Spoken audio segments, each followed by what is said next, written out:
নমস্কার বন্ধুরা, শম্পার পাঁচফোড়নের গল্প রান্নাঘরে আপনাদের স্বাগত জানাই। আশা করি সবাই ভালো আছেন ও সুস্থ আছেন। আজ আমি আপনাদের সামনে নিয়ে এসেছি পেঁয়াজ পোস্তর রেসিপি।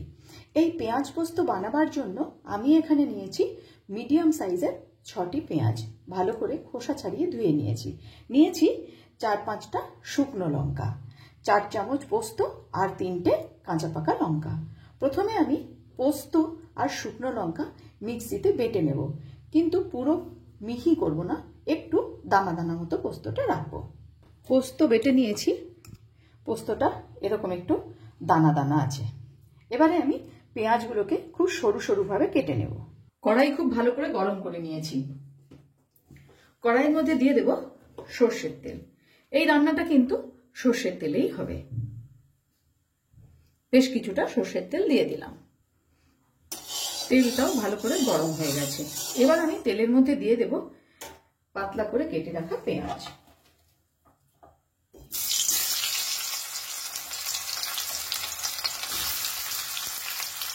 সমস্ত পেঁয়াজগুলো এখানে আমি দিয়ে দিয়েছি।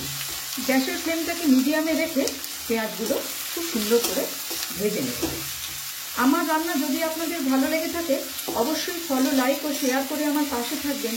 আর যারা আমার চ্যানেলটি এখনো সাবস্ক্রাইব করেননি তাদের কাছে অনুরোধ রইল চ্যানেলটি সাবস্ক্রাইব করে পাশে থাকা বেল আইকনটি অবশ্যই প্রেস করবেন, যাতে আমি কোনো নতুন রেসিপি দিলে আপনাদের কাছে নোটিফিকেশন পৌঁছে যায়।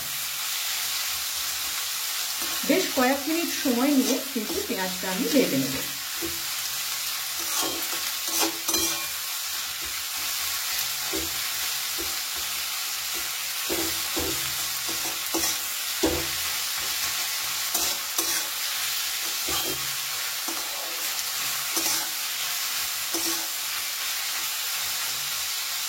গ্যাসের ফ্লেমটাকে মিডিয়ামে রেখে আমি প্রায় 1.5 মিনিট ধরে পেঁয়াজটা নাড়াচাড়া করে ভেজে নিচ্ছি।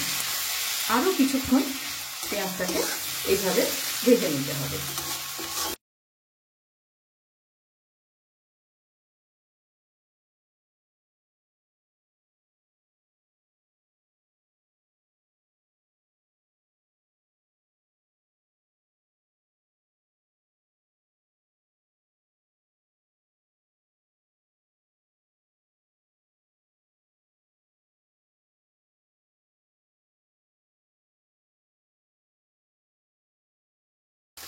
এবার আমি দিয়ে দেব পরিমাণ মতন লবণ দিয়ে দিলাম। দিয়ে দেব সামান্য একটু হলুদ গুঁড়ো, আর দেব সামান্য একটু কাশ্মীরি লঙ্কার গুঁড়ো। ভালো করে সব কিছু একসাথে মিশিয়ে নেব।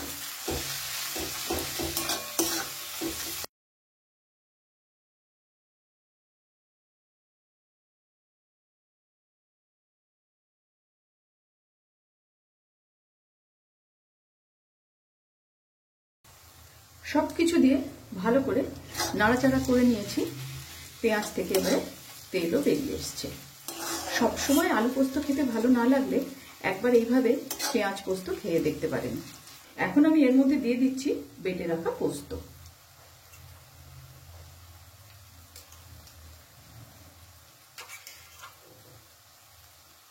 ভালো করে একটু মিশিয়ে নেব।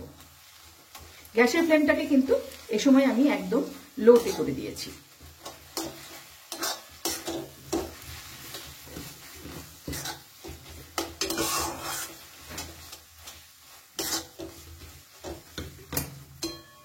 মিক্সারের জার ধোয়া জল 2 চামচ আমি এর মধ্যে দিয়ে দিলাম। ভালো করে মিশিয়ে নেব।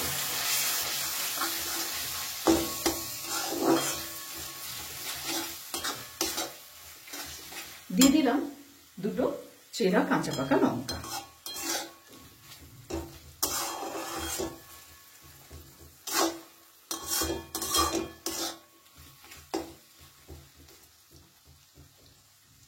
আমি এখন ঢেকে দিচ্ছি প্রায় 1 মিনিটের জন্য। প্রায় 1 মিনিট হয়ে গেছে। উপর থেকে তেলও ভেসে উঠেছে। পেঁয়াজ পোস্ত আমার একদম তৈরি হয়ে গেছে। এবার আমি 5 মিনিট স্ট্যান্ডিং টাইমে রেখে গরম গরম ভাতের সাথে পরিবেশন করব। খুব কম সময়েই কিন্তু তৈরি করে নেওয়া যায় এরকম দুর্দান্ত স্বাদের পেঁয়াজ পোস্ত। আজ আমি আপনাদের সাথে শেয়ার করলাম ঝাল ঝাল পেঁয়াজ পোস্তর রেসিপি। রান্নাটা খুবই সাধারণ, কিন্তু খেতে অসাধারণ হয়। ভিডিওটি আপনাদের কেমন লাগলো অবশ্যই কমেন্টস করে জানাবেন। আজ তাহলে এই পর্যন্তই। দেখা হচ্ছে সামনের ভিডিওতে অন্য কোনো রেসিপির সাথে। ভালো থাকবেন, সুস্থ থাকবেন।